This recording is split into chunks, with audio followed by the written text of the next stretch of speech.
sur la planète Terre.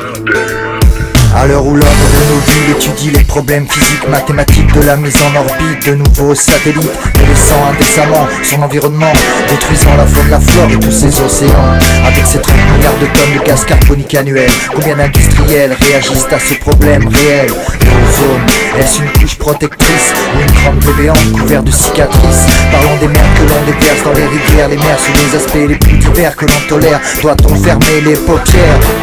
Je garde les yeux ouverts de l'univers sur l'avenir qui dégénère, qui empire. L'homme, j'en suis persuadé, finira par se détruire. Combien de gens se sentent concernés et prêts à réagir? Prends conscience que ton environnement change et que l'on s'arrange pour nous cacher ce qui dérange.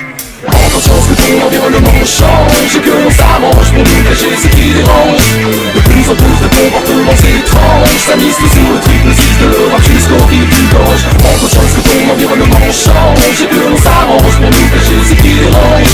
Il nous reste peu de temps pour donner le change avant que la planète implose, le diable a soudoyé. À l'heure où l'objectif est d'éviter un second Tchernobyl, dans les retombées déciment encore dans les villes, les populations civiles. On laisse encore en Bulgarie, dans les vallées du Danube, se préparer un accident de la même amplitude. Je ne peux pas rester stoïque face à cette attitude.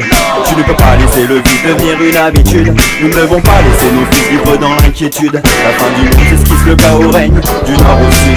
Cela me fait de la peine de voir la terre dans cet état. Elle se détruit petit à petit, à combien monteront les dégâts? L'homme ne cesse d'évoluer mais pourtant ça cache ses forêts. À percer la couche d'ozone on pourrait avoir des regrets. Tout s'envole dans les airs et pollue les espaces verts, alors que la nature est sûrement notre bien le plus cher. Actuellement, certaines races sont en voie de disparition. Les ours et les baleines sont sur le peloton d'exécution. Le rythme des extinctions d'espèces est aujourd'hui 1000 fois plus élevé que par le passé. Prends conscience que ton environnement change et que l'on s'arrange pour nous cacher ce qui dérange. De plus en plus de comportements étranges s'anisent sur le triple 6 de l'Europe jusqu'au rive du Gange. Prends conscience que ton environnement change et que l'on s'arrange pour nous cacher ce qui dérange. Il nous reste peu de temps pour donner le change avant que la planète implose, le diable a soudoyé les anges. J'ai compris qu'on risquait vraiment de tout perdre. Que tous ces biens que l'on considérait comme acquis ne seraient peut-être plus là pour nos enfants. Ce que l'on prend à la nature le reprend. Les adultes sont immatures face à l'avenir de leurs enfants. Pas très optimistes, mais sûrement réalistes.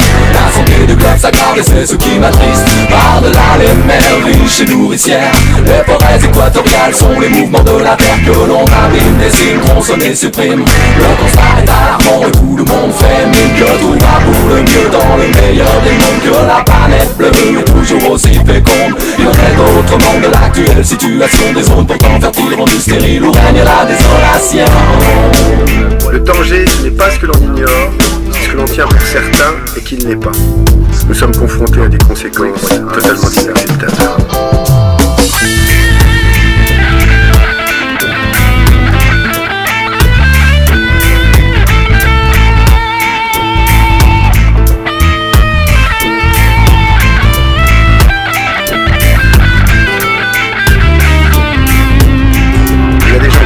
Des politiques dans les deux parties qui préfèrent éviter la question.